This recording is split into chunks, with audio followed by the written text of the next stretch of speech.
Hey there, in today's video, I am showing you what I think is a very simple way to paint a birthday card. No, you're not painting a birthday card, you're painting a birthday cake on top of collage paper, and then you can cut it into whatever shape or size that you need, and then adhere it to a plain greeting card or some kind of cardstock that you can then use as a birthday card. So it's, like I said, it's very simple, and I show you one and I kind of talk through it, and then I show another one, and I'm putting that in fast forward. And lucky I am, because I really struggled with it, which is funny because I make these cards all the time, and I kind of do them the same way, but they are never the same because I use collage paper and you never know what's on top of that. But I really struggled with it, and I'm not really sure what happened, but I just kept painting and painting, and finally I got to a result that I liked. But it just goes to show you, not everything is always going to turn out the way you want it, maybe on the first try. So sometimes you do have to just keep painting and painting and painting, and then you get to where you want it to be. Or sometimes you do have to start over. But in this case, it was just a simple birthday cake, so I just kept painting over it until I got the result that I wanted, and then I was done. So anyway, and I'll show you the final piece at the end. I do not show you how I cut or adhere it to a card. I will link, I have a video on that from last year, and I will link that. I don't know why I'm pointing here, but I guess it's because it's going to be below the video. Wow, okay. Without further ado, let's get started with the video. Before I begin, I thought I would just show you, or tell you a little bit about the sizes that I work with, and just a little bit of information, kind of similar to the last video. And if you watch the video on making wonky flower cards, then you could skip past all this. So essentially I work on, or I use my cards at 5x7. I buy them pre-scored, and then I just crease the fold with a bone folder or a credit card or my finger, whatever happens to be available at the time. So then what I do is, when I'm making I usually use collage paper, and I turn it into into a card. So then I cut it down to 4x6, so it fits framed nicely on my 5x7 card. Now I usually use white. I wanted to use this creamy color just so that you could see the difference when I set the white 4x6 on there. Sometimes I cut it down to 3.5 by 5.5, just a little bit smaller, and it still creates a nice frame. I do occasionally go smaller than this, but not as often. At that point, then I take those little pieces and I use them for other things. So the other thing I do sometimes do is cut into like a square, and this is, I think, 3.25 by 3.25. So you could have your small image or your small painting in here, and then maybe do a little signature down below, or I don't know, you could stamp a sentiment or something like that. I don't do this as often because I typically have larger pieces, and when I do, then I save my little bits and pieces for other things. So anyway, okay, so then the next thing I do is I almost always begin by using a piece of this collage paper that I have. The reason I have so much collage paper, and if you watch any of my other videos, this will be redundant, but is that when I'm done painting with a project, I take the leftover paint and I do this. I make collage paper with it. I rarely set out to just make collage paper because I always have like massive amounts, and I have more sitting off to the side. But for the sake of example, I just wanted to show you that and explain that to you. So I will start on a piece of collage paper, and then what I would do is cut it down to fit the card, either to 4x6 or smaller, depending on personal preference. So I'm just using fluid acrylics today. I have a cobalt turquoise, a violet oxide, a Naples yellow hue, I believe, Titan buff, titanium white, and Payne's gray. So I like to have different values, and so some really darks and some lights and some in-betweens. And then typically what I'll do is I mix everything anyway. So, I am going to talk you through it. And I also did grab a Stabilo All to kind of just block in the cake that I will be kind of making or sketching on here, or painting today. So, okay, I think we're ready to begin. So I will choose some papers and then we'll get started. Because I am going to cut this down to 4x6, I'm going to be fairly mindful of the fact that I want to work mostly in the middle, because the majority of the the outside is going to be cut off. But at the same time, I don't mind if something ends up off center. In fact, I'd prefer it off center. So I kind of work with that in mind, but I actually paint all the way around, or most of it anyway. So I guess what I'm saying is I'm aware of the size that I'm doing, but if not. So for example, let's just say this was already painted. I would just cut some of the edges off until I got to a 4x6 size. And yeah, some of it might get cut off and some of it might be left on. You just don't know. Now, if you're worried about that, then I would definitely just work on a 4x6, cut it down ahead of time, and then work on that size. I think it's a little bit more fun and unexpected to just work on something a little bit larger and then cut it down from there. So, okay, so I've chosen this piece. Typically what I do when I make these wonky birthday cakes is, and you could also do collage. That's a whole different story. So let's focus here. Let's focus.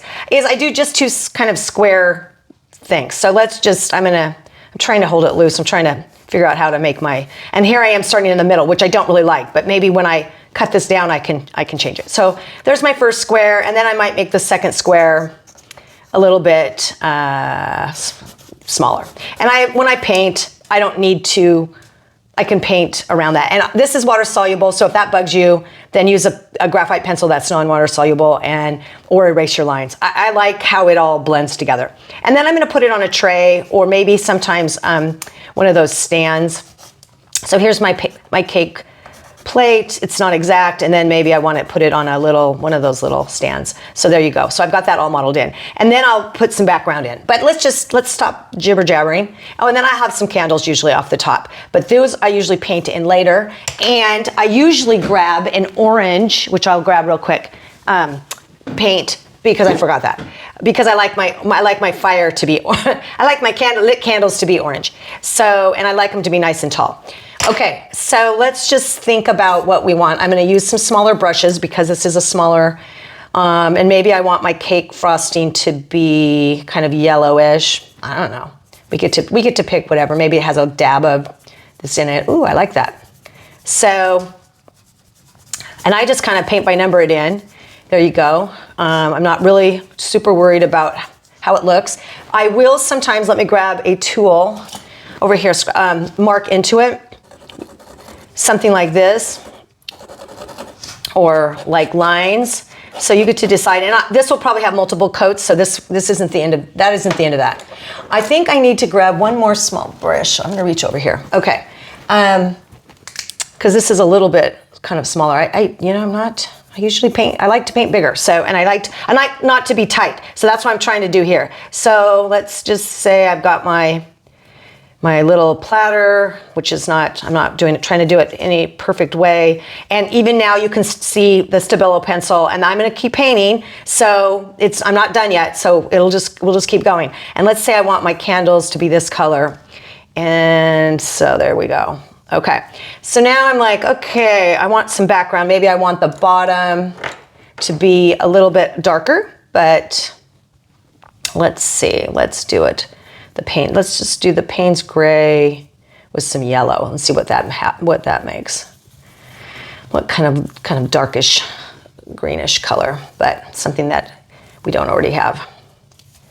So I would definitely, when you're doing stuff, mess around with your color, see what you like and you don't like, because that is, to me, half the fun of painting is the unexpected results. So I'm not sure if I want that, I don't know if that's a table or it's a base or whatever. And a lot of that will end up being cut off. So I think that's as far as I want to go up, but I may want to have a floor that has a zigzag, or I may want that to be underneath, because knowing me, I'll probably paint over it, but maybe not.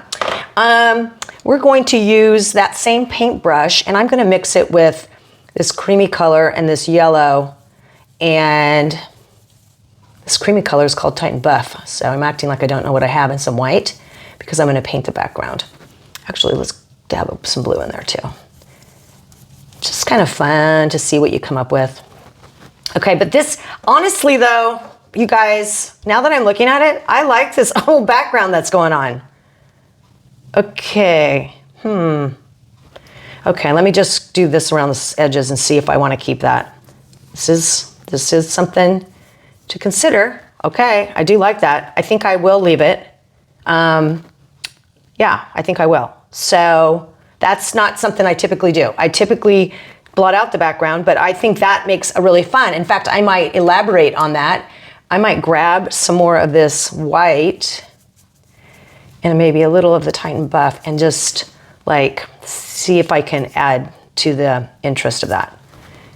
So sometimes it's like you start with something and it's fun. So there we go. I like that. I'm gonna maybe have overdone it, but I can always go back in and say I've overdone it, and maybe I want to, you know, quiet it down a little bit. Just do some of these up and down the sides here, or whatever. I get to decide. So it's not quite as crazy, but I do like it. Okay. All right. I'm gonna do the paint on the cake again because I think now I need it to be a little bit lighter. So I do kind of like that pinkish color for the cake though. So let's mix up another coat of that. Maybe add a little yellow, a little bit corally. Okay. And we'll paint those again. Oh yeah, that's a little better, pops it out. Okay. And again, I'm gonna go like this with this top one. And it's very subtle, but I think it's kind of fun. And then maybe what I'll do, yeah, that's perfect. Okay, maybe I'll add a little bit of white. I got a little white over here on the top here, just a little kind of icing. And then I think I'll go over the floor again. I had that dark color. I've got my paintbrushes all wonky over here. And let's do a little bit brighter color. So just kind of fun. I think the layers add, if you did it just once, I think it's fine, but I do think the layers add a level of interest that you really can't get any other way other than just kind of layering colors on top of each other. It makes it fun, it makes it unusual, and I'm gonna come down a little bit further there. And you know what I'm gonna do? I'm gonna grab my color shaper over here off to the side, and okay, don't be scared, because we'll see what happens. Any of the wet paint is gonna smear, and sometimes that is what I like, because something unexpected might happen. There we go. Okay. A little bit unexpected, and I do like that. Now I'm feeling like I kind of messed up my background. So not what I just did, but I think by adding that white in earlier, it made it too busy for me. So now I'm going to cover it. So, you know, live and learn, right? It's like you like one thing, you don't like another. It all adds to it. But I can still kind of see a little bit of pop of that, and maybe what I do is I add make it a little bit lighter, and add just some, well, you can't even see that. Maybe I get some more white. I just want to lighten it just a hair and see if we can't add like a little bit of something. Just these little marks, just to make it a little bit more interesting. Because it did have that interest with the white. Okay, that's kind of fun. All right, so there we go. I think that's pretty much done. That's all. I know that's very simple, and you can still see some of my Stabilo marks, and if that bothers you, definitely you could paint over them. You could paint up closer to the edge of it. I like things a little bit looser where it's not meticulous, but if that's your thing, then definitely you could get rid of all those marks. I think that adds to it. So I'm gonna add my little dot of orange for I'm gonna grab another brush for my, what am I trying to say? My candle, my lit candle. So I just take kind of a tip of a brush and I just do a little thing.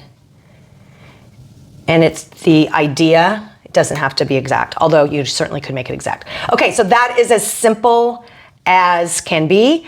I'm going to do one more. I'm going to do it in fast. I'm going to do it I'm going to try to do it a little bit different than this one, although this is kind of what I do when I make them. This is pretty much it. But I'll do one more and I'll do it in fast forward so that you can actually just see it again and then take the little bits and pieces, because they always turn out different. Even if I think I'm going to do the exact same thing, they always turn out slightly different. So it's kind of fun sometimes to see a process repeated even though you don't need any kind of description of it. So anyway, thanks for watching, and I will see you next time.